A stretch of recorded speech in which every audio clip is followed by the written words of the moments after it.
Здравейте, приятели на канала Здрава Мира Тарот! Как сте днес? Добре сте дошли! Ще заснемем едно видео на тема истинското лице, мисли, чувства и намерения на любимия човек. Това е тема, която аз се опитах да заснема преди 2 дни.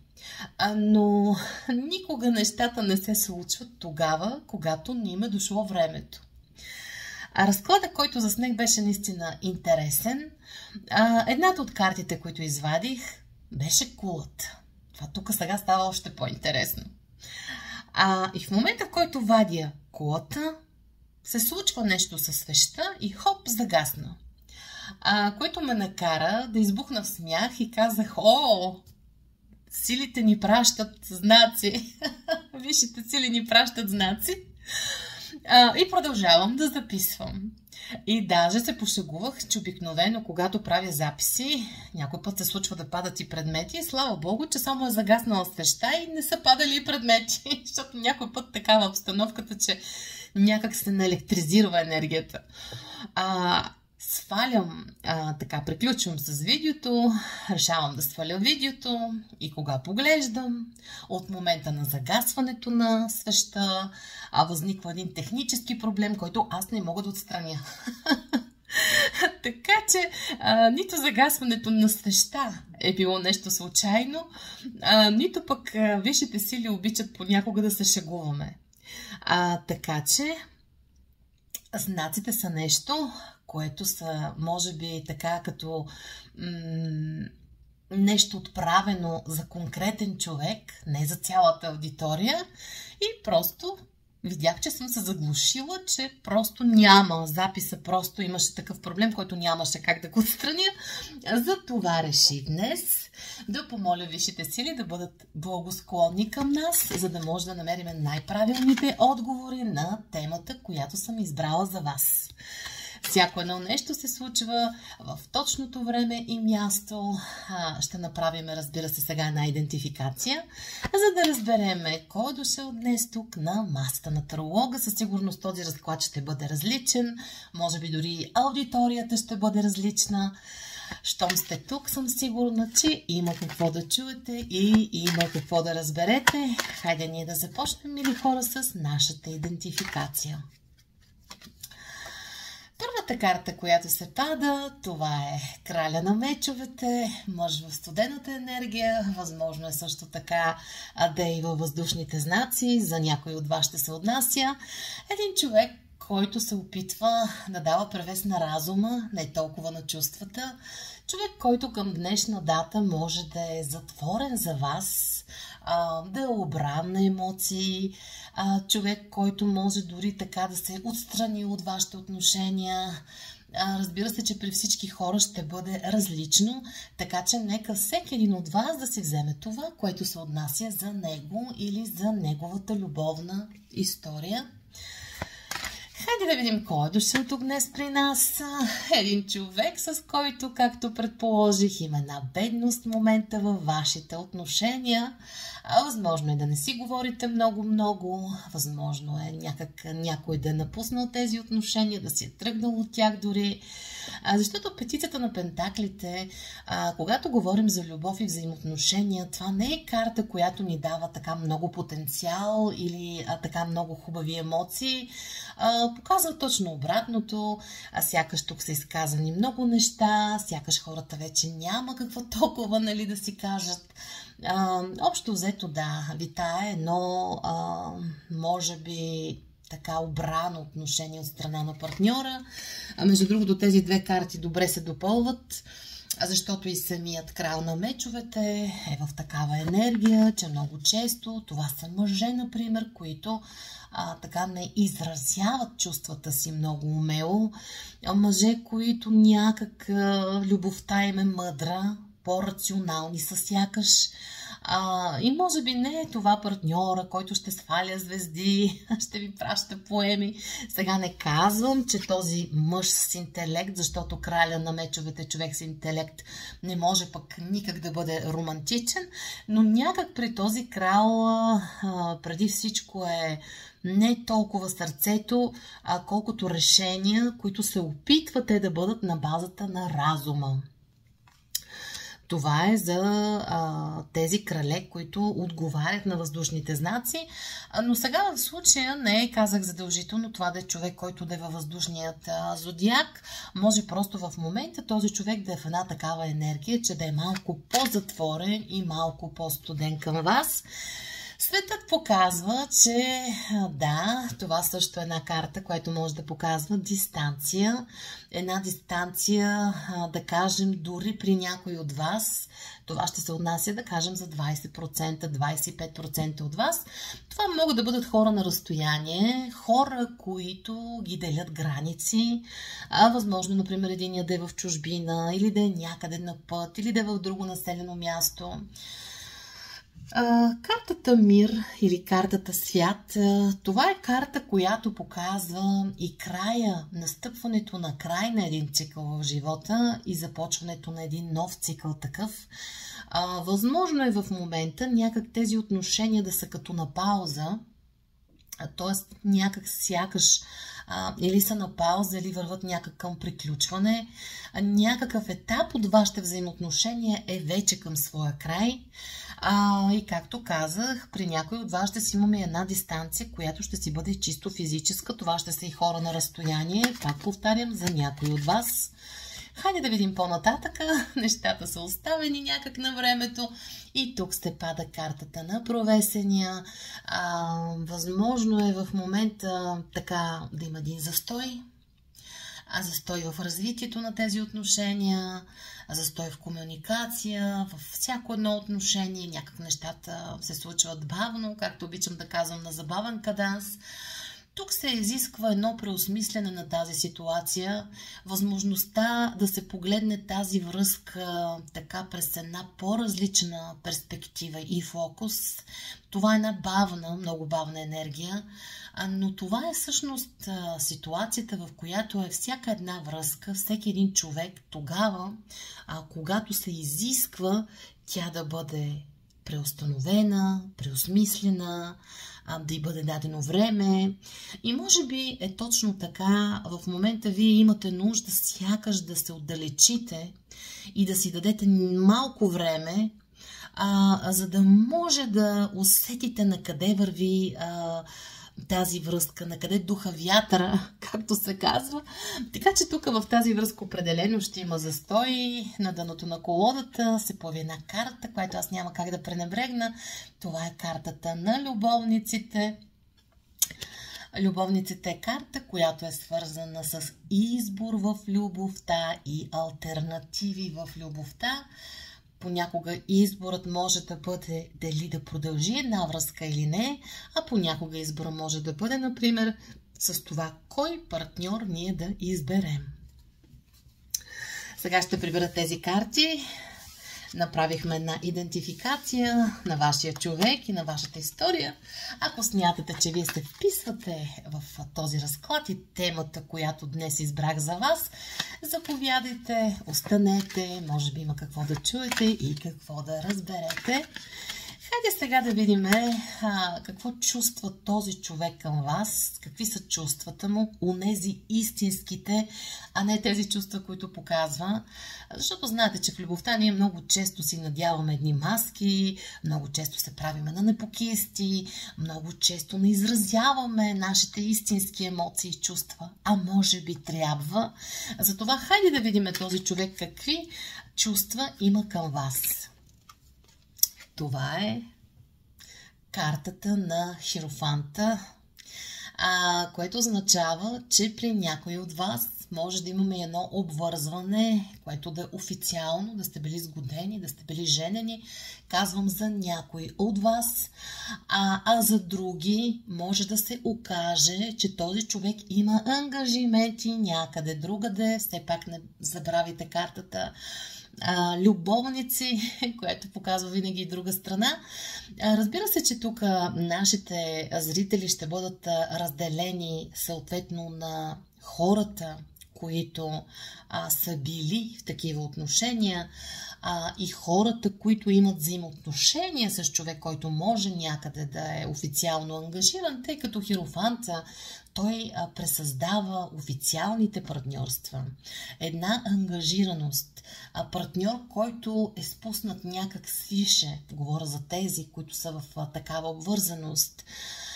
Хиерофанта също така и показва едни различия понякога, видими различия между партньорите, една несъвместимост за тях в социума. Защо казвам социума?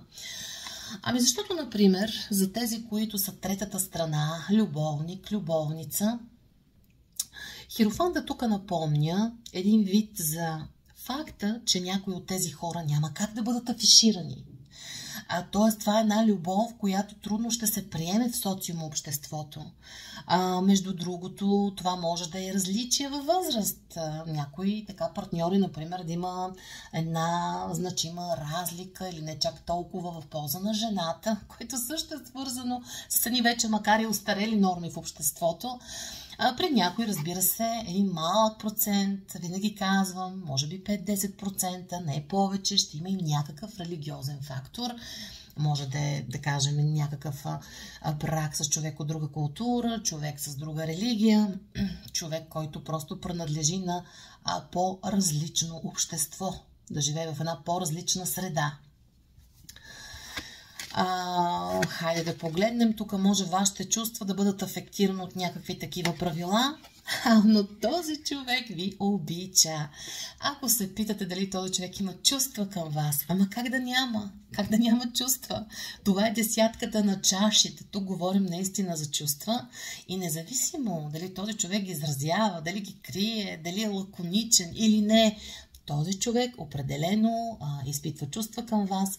Това също е семейната карта. Хиерофанта също е една предпоставка за отношения. Сега, при някои от вас, които имат задълбочени дългосрочни отношения, това е човек, с който може дори да сте живяли, да сте били дълго време. Говоря за тези, които са били обвързани. Да, този човек ви приема като семейство, има чувства към вас и тази обвързаност, тази нишка на обвързаност между душите ви все още я има.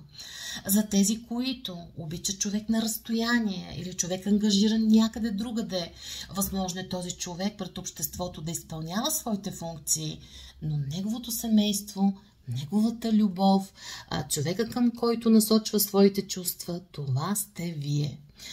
Така че да, този човек има чувства към вас. Така, пажова карта се показва на дъното. Така че ако се питате дали все още тлее огънче, да, мога да кажа, че това е така. За тези, разбира се, за които отговаря този разклад. Да, излезна още една карта, която показва човек сроден, човек мил. Това е четворка на... това е четворката на мечовете. Ще да кажа четворката на жезлите. Четворката на мечовете е дистанция. Това е дистанция. Това показва, че да, вие сте на някаква пауза в момента. Чувствата са чувства, но тук има някаква пауза, някакво може би отдръпване. Този човек в момента, както излезна и по провесения, като че ли в един момент на преосмисляне, на медитация, на едно така дълбоко вътрешно изцеление, сякаш търси този човек за себе си, за да може да преосмисли вашите отношения, понякога човек се отдръпва. В случая се е получило нещо такова, не въпроса до чувствата. По-скоро тук този човек има нужда от глътка въздух, от някаква пауза, от някаква почивка и си е дал така една отдалеченост на тези отношения. Може би точно за това и падаше такава бавна енергия. Хайде да погледнем какво още се случва по отношение на чувства. Знаете ли, чувствата ги има, но някак човека смята, че понякога, може би между вас, вашите планове са някак илюзорни, някак повече мечти, отколкото реалност. Може би си имате някакви неспазени обещания. Разпилявате енергията си във връзка, която някак като че ли не се материализира в реалния свят по начинът, по който вие искате. И понякога остават някакви думи, остават някакви мечти, някакви желания, дързания, но на практика някак любовта ви не може да се материализира в физическия свят по начинът, по който вие искате. Това, което мога да кажа по седмицата на чашите е, че този човек мисли за вас, определено вие сте в мислите му и определено никак не смятам, че този човек е безразличен към вас. Възможно е да има ангажименти, възможно е този човек, неговото внимание в момента и неговата енергия да отива някъде на друго място. Хайде да видим, така да го оголим малко душевно този човек, да видим какво мисли, след като пада по 7 чаши и мисли за вас. Нека да видим какви са неговите истински мисли към вас. Какви са истинските мисли към вас? Истинските мисли към вас падат тук също така по крал на жезлите. Това е една доста страстна натура.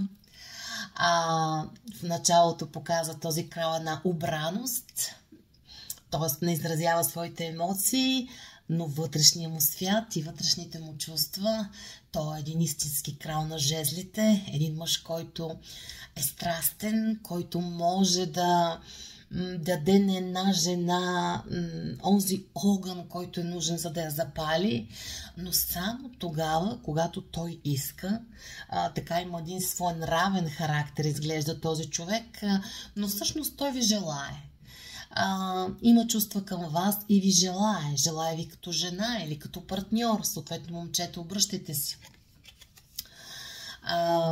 Защото за жените това е един крал на жезлите, т.е. този човек ви привлича. Ако ме гледат мъже, то мога да кажа, че за срещуположната страна те също са човек, който съответно привлича своя партньор, човека, за който си мислите. Отвътре този човек така гори на огън, че ви желае. Иска ви просто. Иска ви да бъдете в неговия живот. Но има тук пречки. Погледнете девятката на жезлите. Тази карта показва така, че този човек е издигнал едни бариери между вас. Вижда се една стена, която може да е в буквалния смисъл, нали, ако сте се запердели по медийното пространство, но може да бъде и една невидима стена, една дистанция, която вие я усещате като държане, като излъчване. И може би от това ви боли.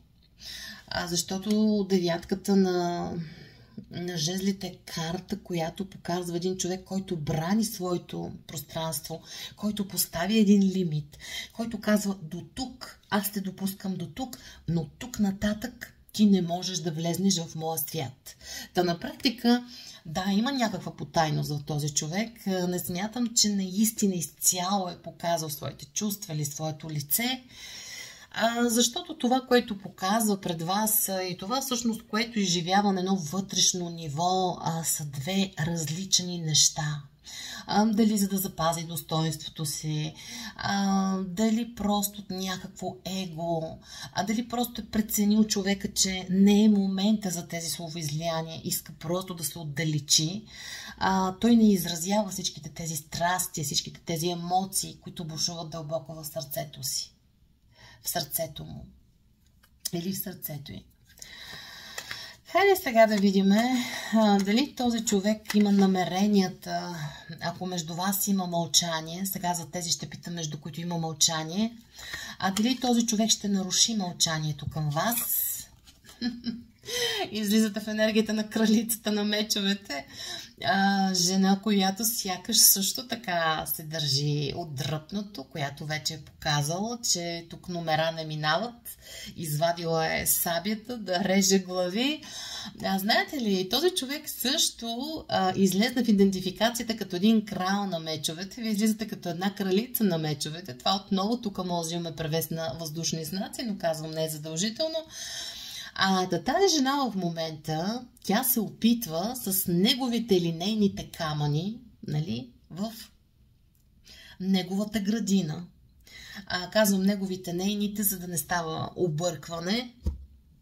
В крайна сметка, вие искате така неговият метод, неговото държане, да му покажете същото отношение, и както казах, с неговите камъни в неговата градина. Тоест, тук нещата идват някак взаимно и може би, ако този човек си е поставил така една граница и ви е дистанцирал, вие също по някакъв начин се опитвате да покажете, че сте достоен човек, че при вас няма да минат номера и също сте му дигнали мерника на този човек.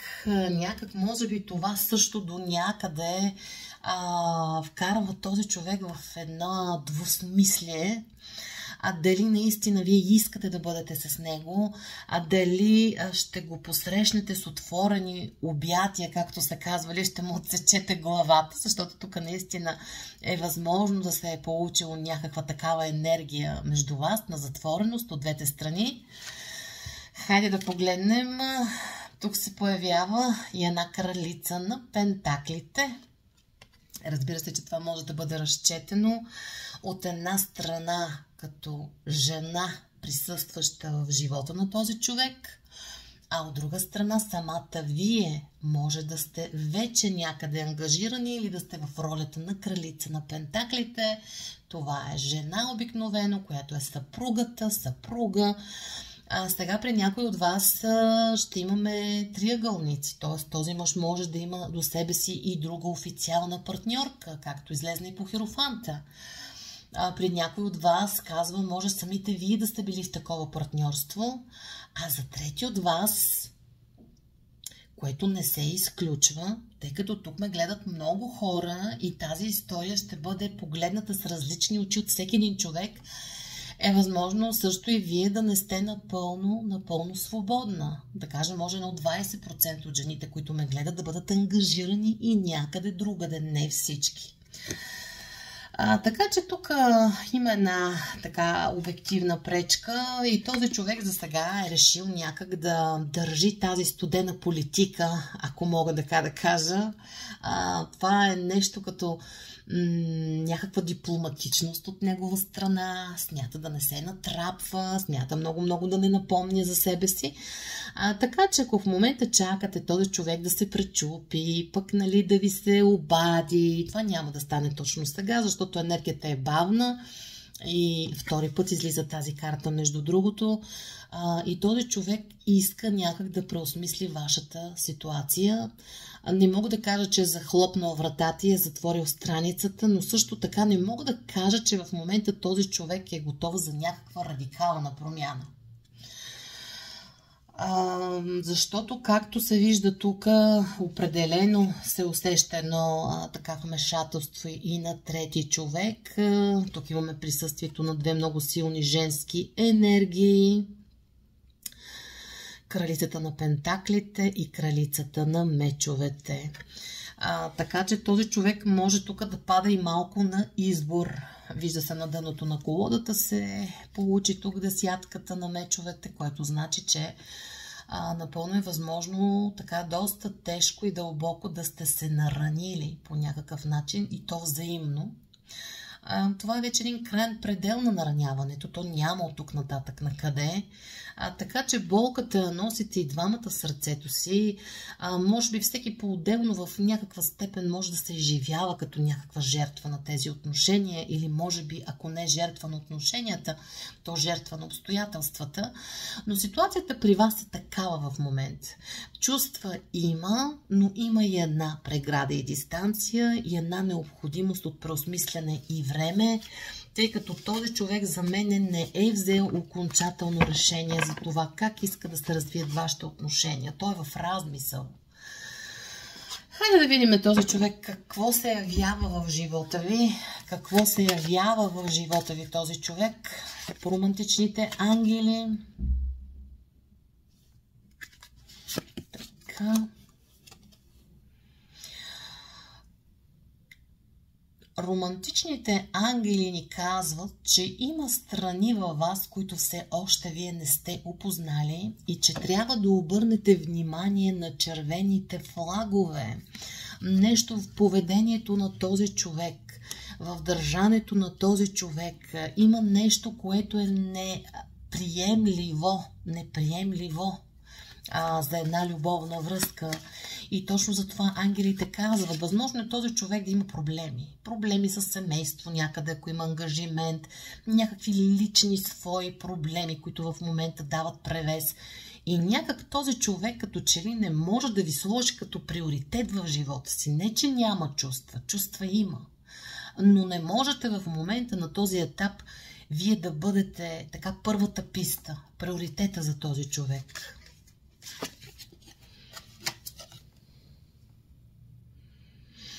И въпреки всичко, вашия романтичен живот е афектиран от някакво престрастяване. Изглежда, че този човек, вижте тази жена, която гледа с надежда в далечината и сякаш иска да види своя любим. Някак си сърцето ви не е отпуснало този човек и все още имате надежда. Но въпрос е тук да направите така една преоценка на плюсовете и минусите, да си дадете сметка дали си заслужава да чакате този човек за напред, тъй като в момента е в една бавна енергия и в една позиция на нерешителност. Хайде да видим какво мисли за вас този човек. Това са едни така романтични карти, които имат за цел да влезнат дълбоко в съзнанието, в мислите на човека. Хайде да видим какво мисли. Казва, аз гледам за теб навсякъде. Той ви търси във всичко и навсякъде. И да не се обажда, да бъдете сигурни, че този човек вечер вижда лицето ви. Търси ви в деня си.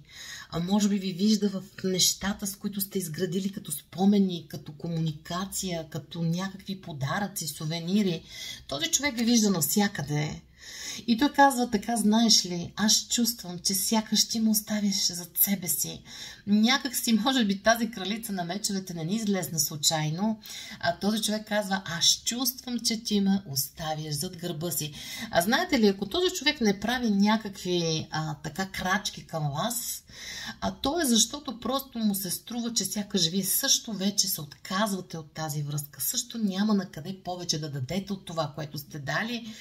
И като казах тук за тази карта, че той ви вижда навсякъде, погледнете на дъното на колодата какво се получи като съобщение. Аз повтарям непрекъснато, препрочитам, преповтарям отново и отново нашите разговори. Значи, ако имате чатове, нещо, което сте си пращали, говорили сте, мили думи, там снимки, нещо сте си пращали, да знаете, че този човек все още така препрочита вашите писма и вашите разговори. Нещичко си пази от вас, което му напомня.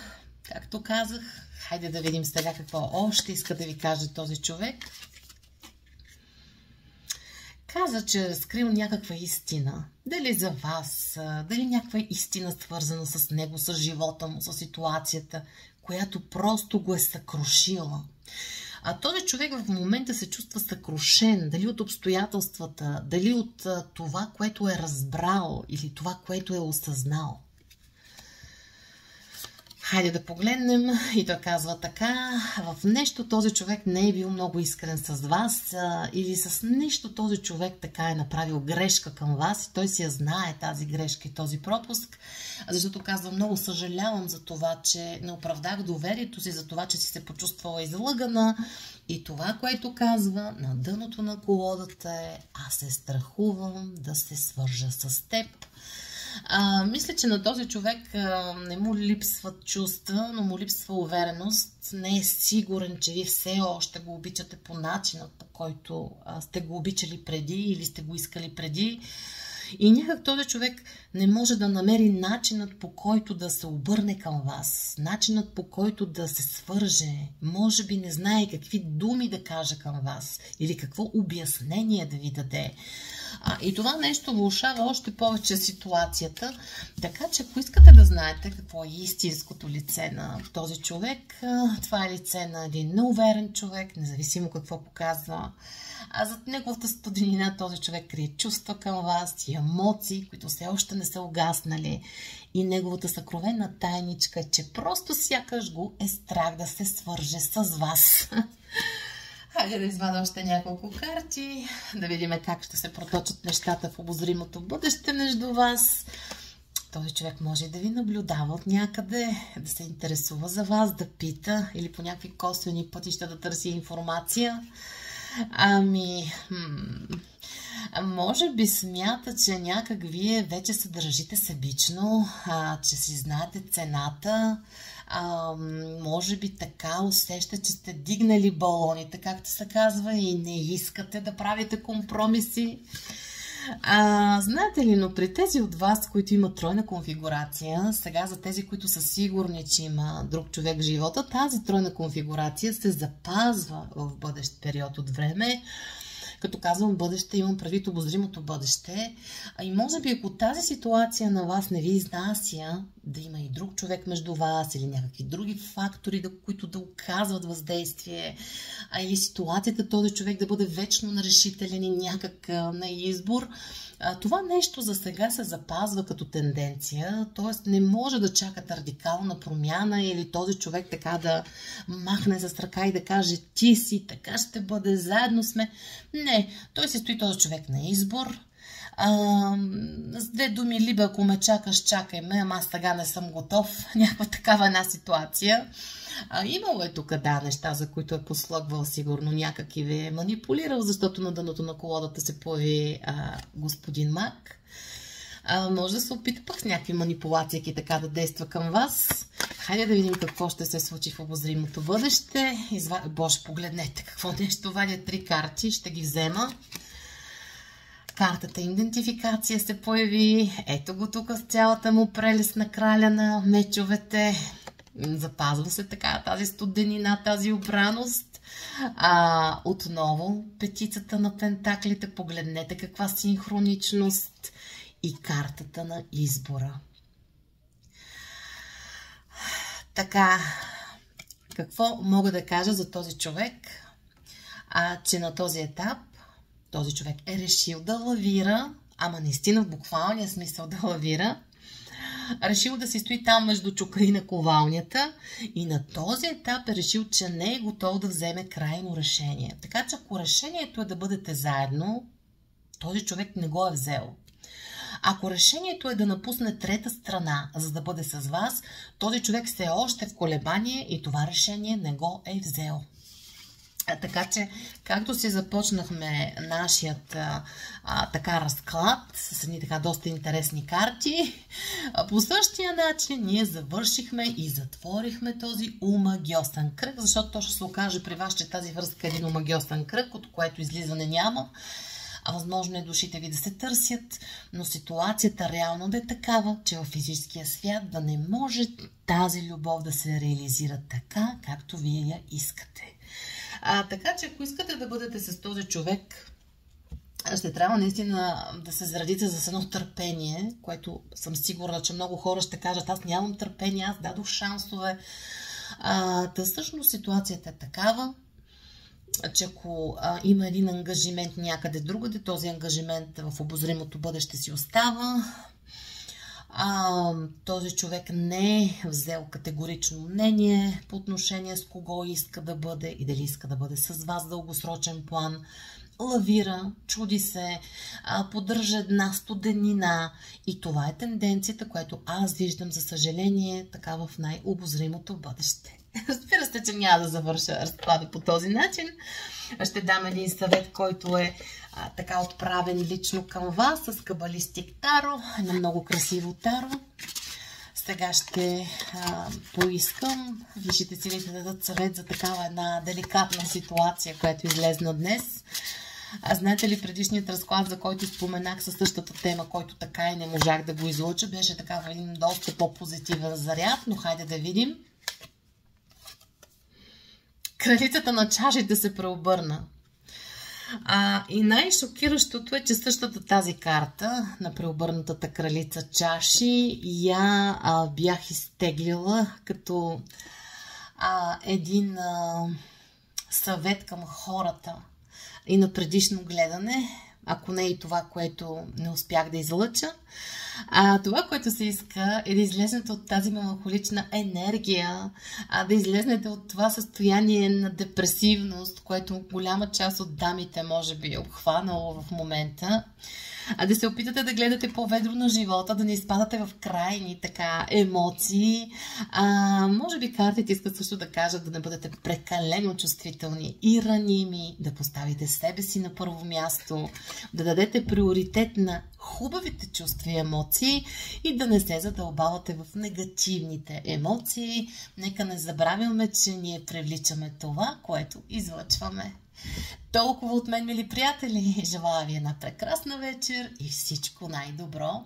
Ако ви харесва канала, може да се абонирате. Разбира се, ако искате да продължим тази история, вие се вписвате в нея, бихте могли да си поръчате и личен рейдинг. Може да ме намерите на моята страничка на Аздра Алмира Тарот. До скоро, приятели!